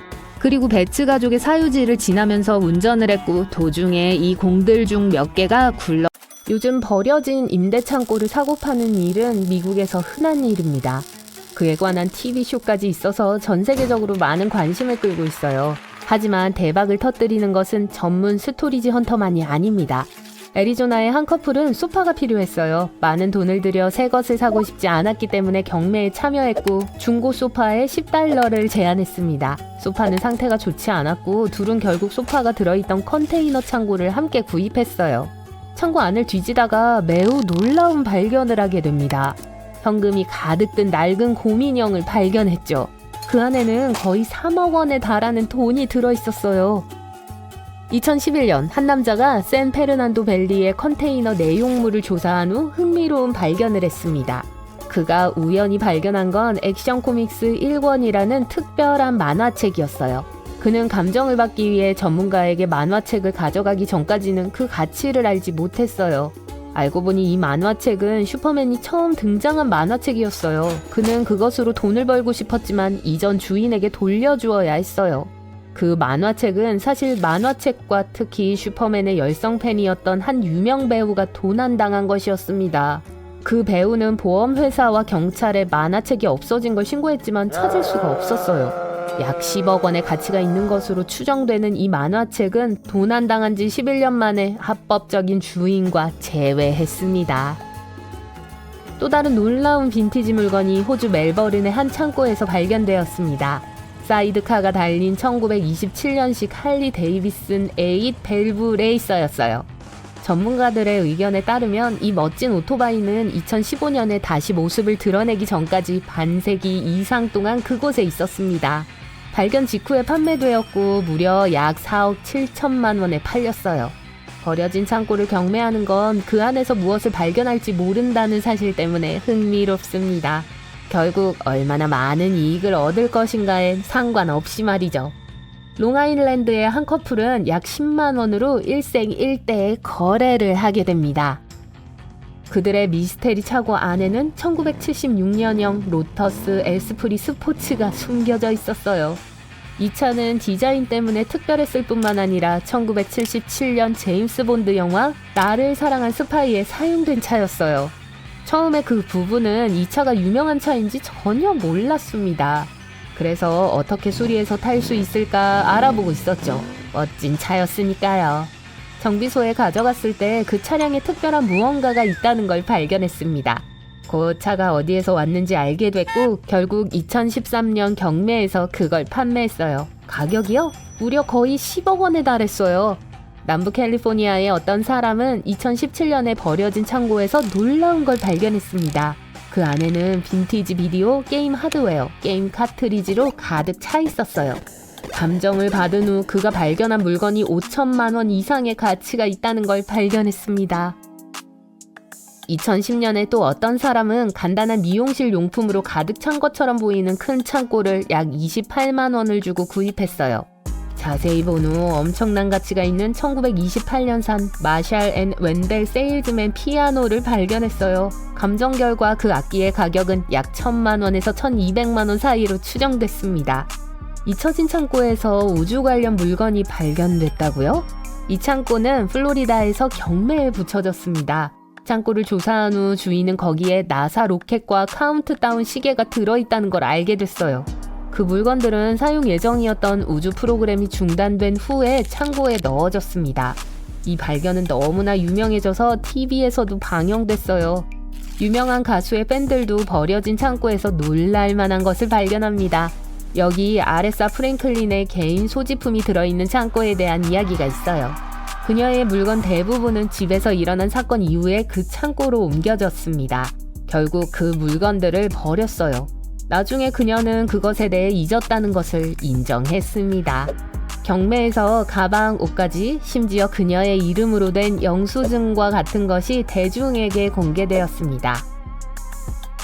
비슷한 경우로는 마이클 잭슨의 아버지가 소유했던 락커에 보관된 채 발견되지도 않고 공개되지도 않은 250개 이상의 녹음이 있었습니다. 팝의 왕이 그 노래를 쓰고 프로듀싱하는 동안 그는 누구와도 계약한 상태가 아니었어요. 그래서 엄밀히 말하면 그 노래들에 대한 법적 소유권은 없었습니다. 게다가 그 사물함에는 유명한 가수의 사진과 잭슨 가족의 개인적인 물건들이 많이 들어있었어요. 이 물건들 중 일부는 경매에 붙여졌고 다른 일부는 가족들이 큰 비용을 들여 다시 인수했습니다. 여러분이 얼마나 유명한지에 관계없이 창고 임대료를 제때 지불하지 않으면 불이익이 생길 수 있다는 걸 보여줍니다. 이상하게 들릴지 모르지만 창고에서 발견된 모든 품목이 무생물인 건 아니에요. 한 이야기에 따르면 한 남자가 정기적으로 창고를 방문하는 동안 계속해서 고양이를 우연히 발견했다고 합니다. 그는 고양이가 어떻게 그곳에 들어갔는지 왜 계속해서 방문하는지 알 수 없어서 고양이를 집으로 데려갔어요. 창고에서 새로운 털복숭이 친구를 찾을 줄은 상상도 못했겠죠? 또 다른 창고 이야기는 불행하게 끝납니다. 2011년에 일어난 이 사건처럼요. 한 남자가 버려진 창고에서 귀중품을 훔칠 수 있다면 쉽게 대박을 터뜨릴 거라고 생각했어요. 하지만 그가 손에 얻은 물건들로 가방을 채우고 있을 때 경비원이 창고의 문이 열려있는 걸 봤습니다. 안에서 나는 소리를 듣지 못했기 때문에 경비원은 문을 닫았어요. 주인이 실수로 열어놓았다고 생각했죠. 말할 것도 없이 도둑은 안에 갇혔고 결국 도망치려다 붙잡혀 경찰에 넘겨졌습니다. 집에 공간이 필요하지만 아직 버리고 싶지 않은 물건을 이런 임대창고에 보관하는 것은 좋은 생각처럼 보일 수도 있어요. 하지만 모든 항목이 안전하거나 합법적인 것은 아니므로 몇 가지 규칙을 준수해야 합니다. 차량을 예로 들 수 있습니다. 미국에서는 대부분의 창고 임대업자들은 차량이 등록되어 있고 보험에 가입되어 있고 작동 가능한 상태인 경우에만 보관을 허용합니다. 자동차에만 적용되는 것이 아니에요. 트레일러, 보트, 심지어 트럭까지 해당됩니다. 따라서 이런 물건을 창고시설로 옮기기 전에는 모든 증빙 서류가 준비되어 있어야 합니다. 당연히 부패하기 쉬운 품목은 금지예요. 냉장이 필요한 음식, 밀폐된 용기에 보관되지 않은 음식, 경우에 따라서는 반려동물 건사료까지 포함됩니다. 저장 공간을 제공하는 대부분의 회사들은 벌레와 설치류를 유인하거나 박테리아와 곰팡이가 내부에서 발생할 우려 때문에 그런 물품을 멀리합니다. 통조림 음식은 괜찮을 거라고 생각할지도 모르지만 대부분의 장소에서 허용되지 않습니다. 표준 저온 장치가 내부 온도를 조절할 수 있는 구체적인 방법이 없고 고온 환경에서 일부 음식캔이 터질 수 있기 때문이에요. 식물도 보관할 수 없습니다. 식물이 잘 자라려면 햇빛이 필요할 뿐만 아니라 식물은 벌레와 해충의 원천이 될 수도 있어요. 게다가 어떤 식물들은 적절하게 처리되지 않으면 이상한 냄새를 유발할 수 있기 때문에 밖에 심거나 더 이상 집안에 둘 수 없다면 처치하는 것이 가장 좋아요.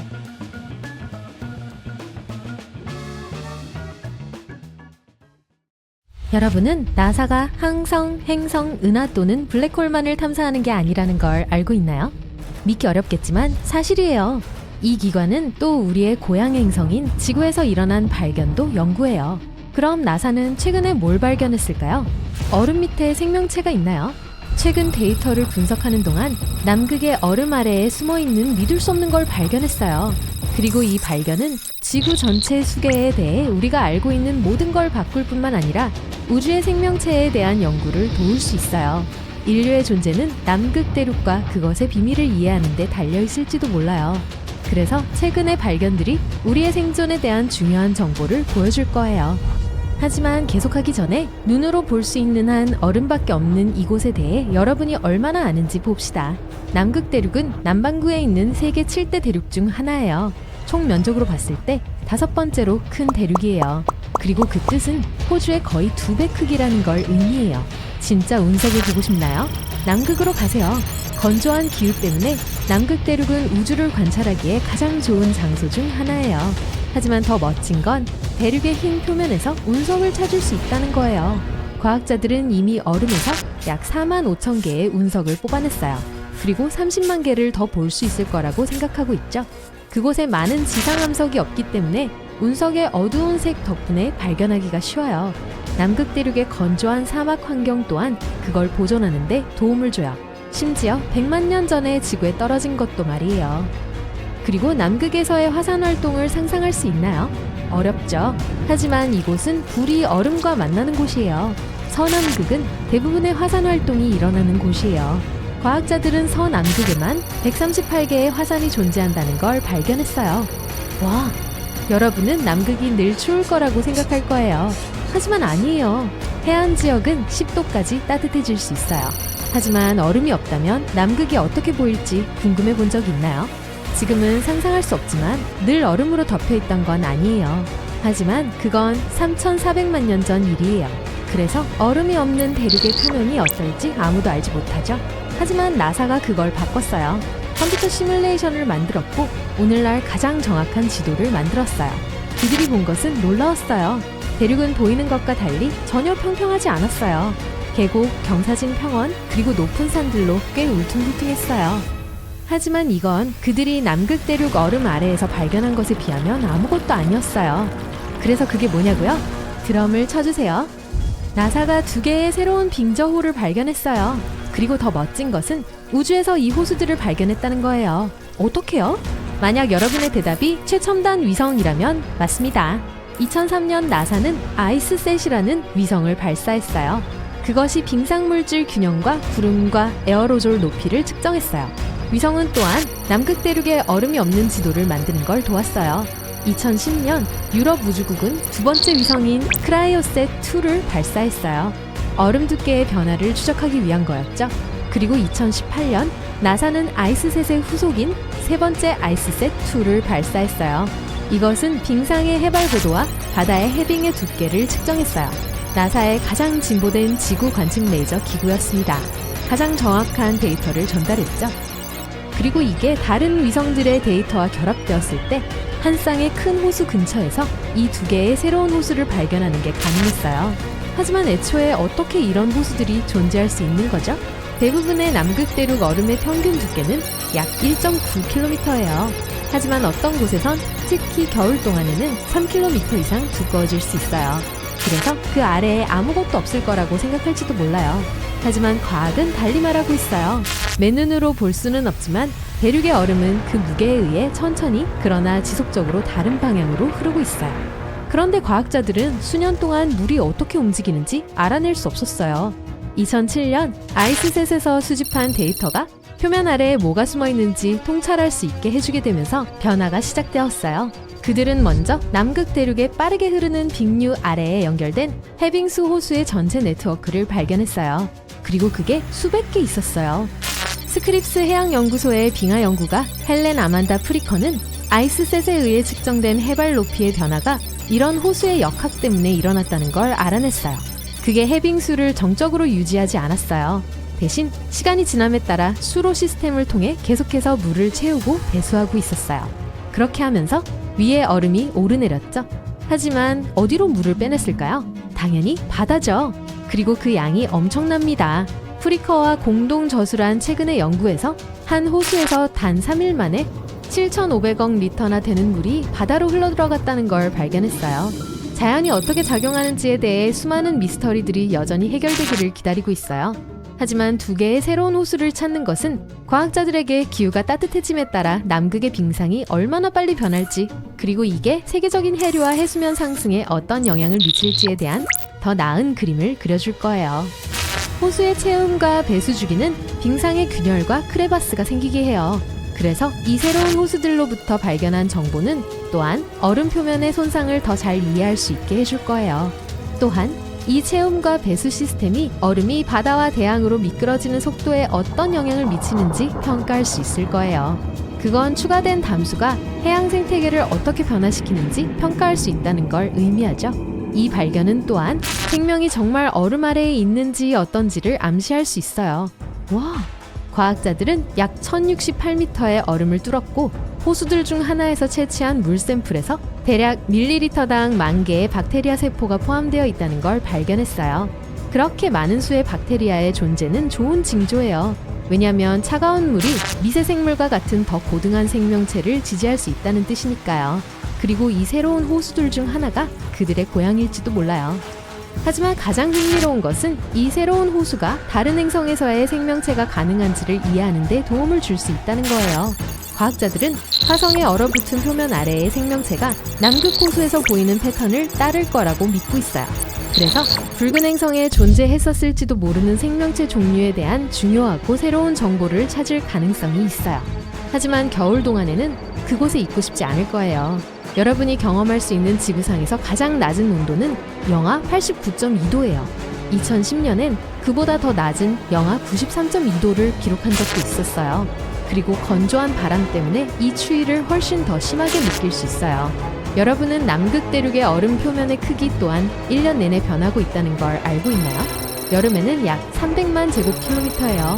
겨울이 되면 1900만 제곱킬로미터로 커져요. 하지만 이런 변화에도 불구하고 지구상에서 가장 큰 얼음 조각으로 남아있죠?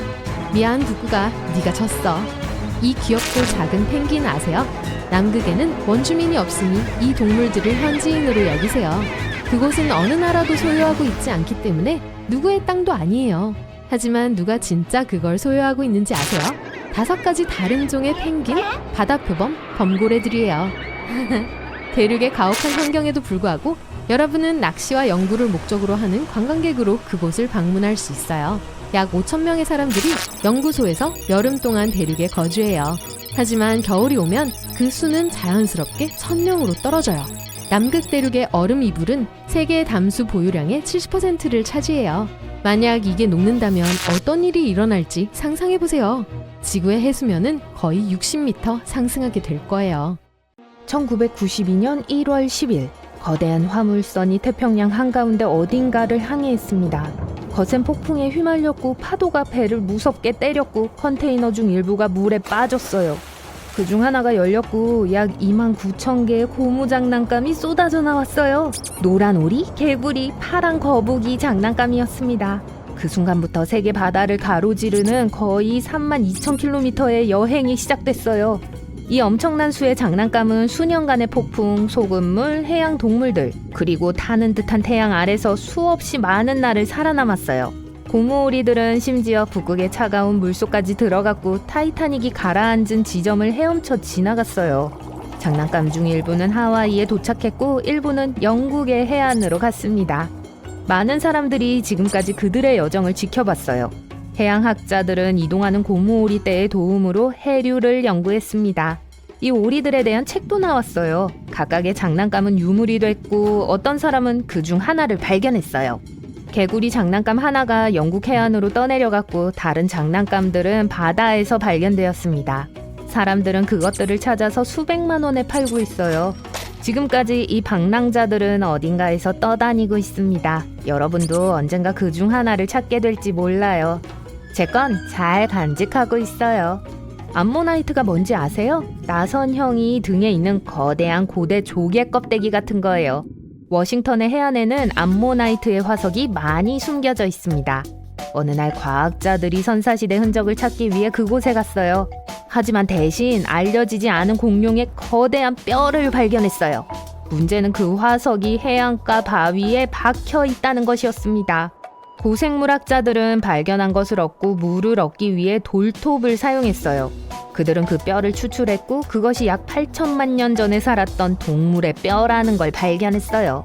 그것은 수강류로 두 다리로 움직이는 포식성 공룡이었습니다. 티렉스와 벨로키랍토르가 수강류에 속했어요. 이 뼈가 누구의 것인지 정확히 증명되지는 않았지만 연구원들은 이 공룡의 후손들이 현대의 새라고 말합니다. 영국에서 1억 8천만 년 된 화석이 차머스 해변에서 발견됐어요. 이것은 세계에서 가장 오래된 발견 중 하나였어요. 이것은 단순한 뼈가 아니라 거대한 수중 도마뱀인 이크티오사우루스의 거의 전체 뼈였어요. 그냥 이키라고 부를게요. 이 화석의 크기는 12m였습니다. 사실상 소형 버스 길이에요. 이 도마뱀의 머리만 해도 2m였는데 이건 거의 프로농구 선수의 평균 키죠. 이 키는 가장 오래되었을 뿐만 아니라 사람들에 의해 발견된 가장 거대한 고대 뼈대 중 하나였습니다. 1억 8천만 년 전에 바다와 해양을 헤엄치면서 다른 바다 생물들을 겁먹게 했을 걸 상상해보세요. 무섭네요. 2008년 브라이튼 비치 해안에서 사람들은 아마도 지금까지 해안에 남겨진 것 중 가장 특이한 것 하나를 발견했어요. 키가 2m나 되는 큰 레고맨이었어요. 몸 전체가 온전했고 멋져 보였어요. 얼마나 오랫동안 바다에 머물렀고 결국 그곳에 오게 되었는지 알려지지 않았습니다. 그 발견은 지역 주민들과 지방 당국의 관심을 끌었어요. 그 레고 남자는 해변에서 너무 멋있어 보여서 사람들은 레고맨을 그곳에 그냥 남겨두기로 결정했습니다. 아무도 이 거대한 장난감에 대한 진실은 모릅니다. 어떤 사람들은 레고맨이 덴마크에서 왔다고 해요. 덴마크에 레고랜드 테마파크가 있는데 아마 거기서 왔을 거라는 거죠. 어떤 사람들은 그것이 지나가는 배에서 떨어졌다고 확신합니다. 고무오리처럼요. 하지만 물론 이 모든 것이 홍보 캠페인의 일부일 가능성이 높아요. 그렇지 않더라도 광고 효과가 훌륭하죠. 2010년 지역 주민들은 워싱턴의 라푸시 해안에 떠밀려온 거대한 나무를 발견했습니다. 나무 기둥 안에 여러 사람이 들어갈 수 있었어요. 침대, 테이블, TV, 심지어 작은 파티를 열기에 충분한 공간이 있어요. 나무 자체의 높이는 약 60m에 달했습니다. 거의 보잉 여객기만한 크기예요. 그날 해안에 버려진 나무들이 많았지만 그 중에서도 이것이 가장 컸어요. 높은 조수와 사나운 바람이 그 나무를 해안으로 데려왔어요. 이 지역에서는 폭풍이 자주 일어납니다. 폭풍이 치는 동안 그 지역을 흐르는 강은 숲 위로 흐르고 큰 나무들을 이곳으로 가져옵니다. 또한 해안 근처에는 열대 숲이 있는 높은 경사지가 있어요. 만조 때 물이 나무들을 해안으로 옮겨옵니다. 사람들은 정확한 나무의 종류를 알지 못했어요. 하지만 그건 시트카 스프루스, 붉은 삼나무, 더글라스 전나무처럼 생겼어요. 2020년에 대왕 오징어가 남아프리카 해변의 해안에서 발견되었습니다. 거대 오징어는 깊고 어두운 물에서 살기 때문에 이러한 발견은 드문 일이에요. 바닷가에서 발견된 이 오징어는 거의 4m 길이였습니다. 이건 승용차의 크기보다 더 커요. 일부는 버스 크기에 달하기도 합니다.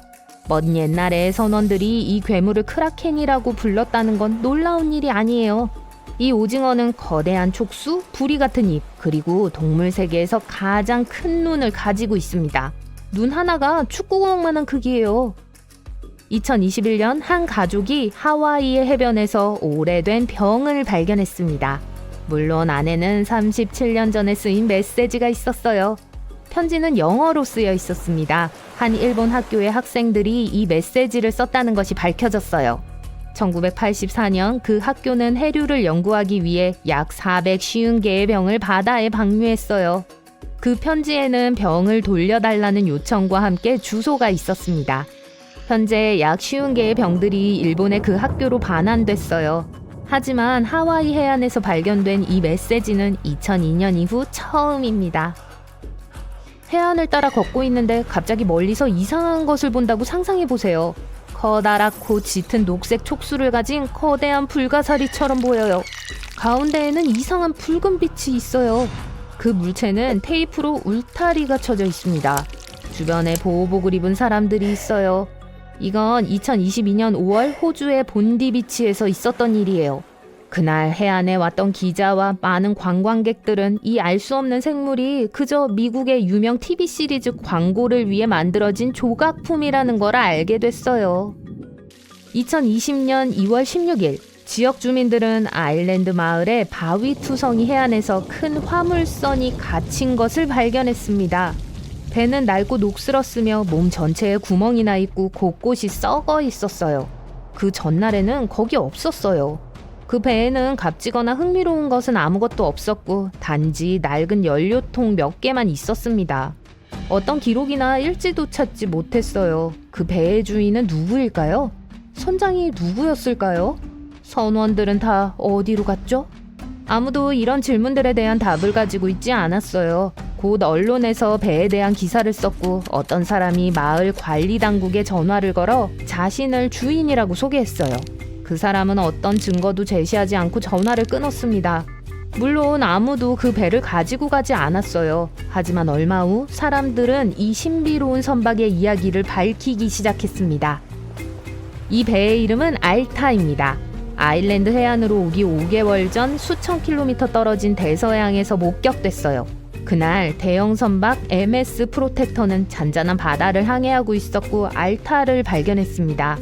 MS 프로텍터 승무원이 연락을 시도했지만 아무도 응답하지 않았어요. 그때도 그 배는 비어 있었어요. 유령선이었죠.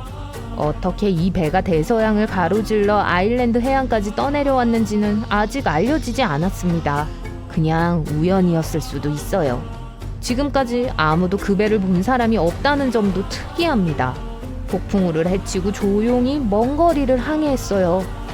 그런데 추가 정보가 나타났습니다. 알타는 여러 명의 선장을 거쳤고 밀수업자들에 의해 불법적인 목적으로 사용됐어요.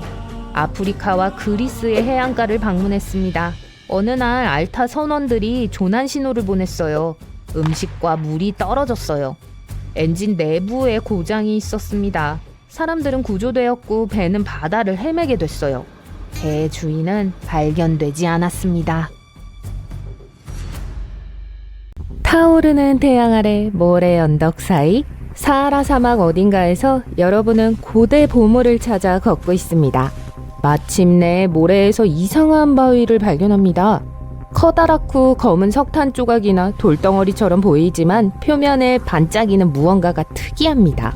이 독특한 물건은 지금까지 지구에서 발견된 것 중 가장 오래된 물체입니다. 이 돌은 지구가 우주에 나타나기 훨씬 전에 태어났어요. 이 특이한 운석은 2020년 사하라 사막의 외딴 지역에서 발견되었습니다. 과학자들은 이 돌 표면에 있는 마그네슘과 알루미늄의 동위 원소를 분석했고 그것의 나이가 약 45억 년이라는 것을 발견했습니다. 현재 이것은 역사상 우주에서 나온 마그마의 가장 오래된 샘플입니다. 그것은 완전히 형성될 시간이 없었던 작은 원시 행성에서 왔어요. 우리 태양계가 형성되던 아주 오래전의 일입니다. 많은 거대한 소행성들이 우주에서 떠다니고 있었습니다. 그들 중 일부는 거대한 천체로 형성되어 나중에 행성이 되었습니다. 큰 바위의 행성들은 작은 행성들을 흡수하고 있었어요. 그 돌덩어리는 막 형성되기 시작한 작은 원시 행성의 일부였습니다. 하지만 또 하나의 거대한 소행성이 그것을 파괴했어요. 그 행성은 수십억 조각으로 부서졌습니다. 그중 일부는 다른 행성의 일부가 되었고 일부는 태양계 바깥으로 날아갔습니다. 그리고 한 조각이 지구가 형성되기 전까지 우주를 떠돌고 있었죠.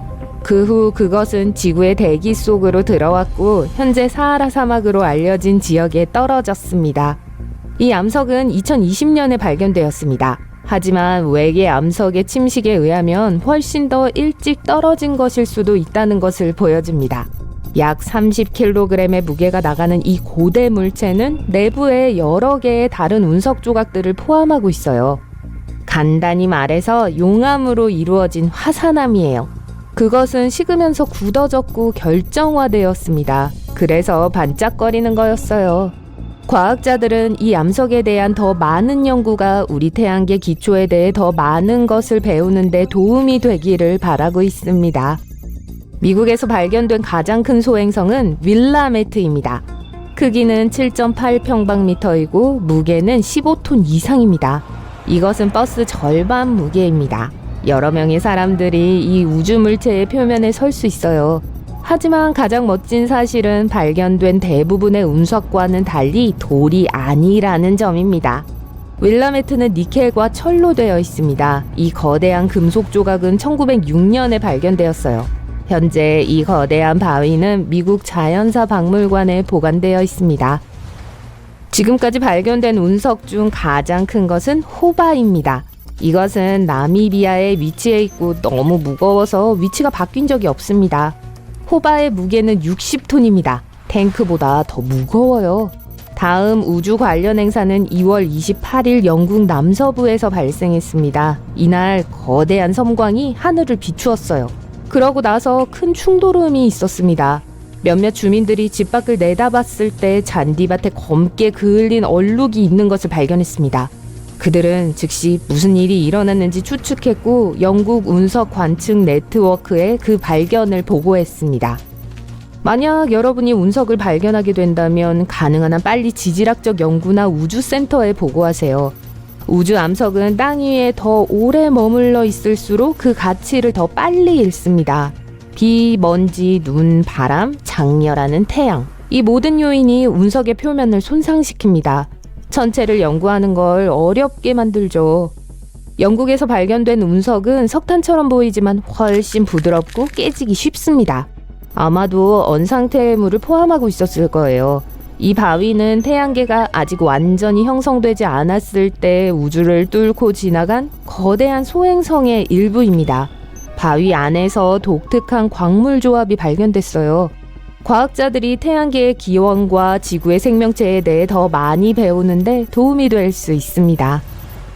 이제 독일 뇌르틀링겐이라는 작은 마을로 가보겠습니다. 거대한 고대 운석이 여기에 숨겨져 있어요. 이 마을의 비밀을 모르면 이것을 알아보기는 매우 어렵습니다. 여러분은 아늑하고 작은 거리를 걸으며 아름다운 건축물이 있는 건물들을 보고 있습니다. 그곳에서 하루 종일 시간을 보내지만 운석을 연상시키는 어떤 것도 찾지 못합니다. 수수께끼를 풀기 위해서는 마을을 벗어나야 합니다. 그래서 높은 언덕에 올라가자 그 도시가 구덩이 안에 위치하고 있다는 것을 볼 수 있습니다. 오랫동안 지역 주민들은 이 마을이 사화산의 분화구에 위치해 있다고 확신했습니다. 특정한 각도에서 집들을 보면 이상한 빛이 나오는 것을 보게 될 수도 있어요. 20세기 중반 한 무리의 지질학자들이 이곳에 오자마자 이 분화구가 화산 분화구처럼 보이지 않는다고 했습니다. 그 마을은 운석에 의해 남겨진 거대한 분화구 위에 지어졌습니다. 그 거대한 운석은 약 1500만 년 전에 이곳으로 떨어졌습니다. 너무 뜨거워서 안에 있던 탄소 거품이 즉시 작은 다이아몬드로 변했습니다. 사람들이 이 도시를 건설하고 있을 때 다이아몬드가 거의 눈에 보이지 않았기 때문에 자신들이 값비싼 돌을 사용하고 있다는 것을 몰랐습니다.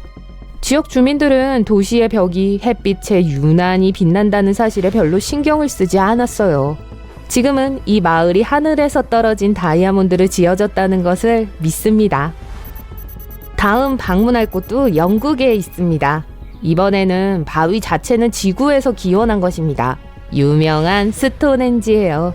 사람들은 어떤 일정한 순서에 따라 바위를 원형으로 놓았습니다. 모두가 이 고고학적 기념물에 대해 알고 있지만 아무도 그것이 만들어진 이유를 확실히 알지 못합니다. 불가사의한 바위들로 지어진 또 다른 건축물이 불과 3km 떨어진 곳에서 발견되었습니다. 그것은 슈퍼헨지라고 불립니다. 이것은 더 크고 무겁고 더 많은 공간을 차지합니다. 각 판은 약 2층 높이인 4.5m입니다. 한때는 돌들이 수직으로 서서 거대한 반원을 형성했습니다.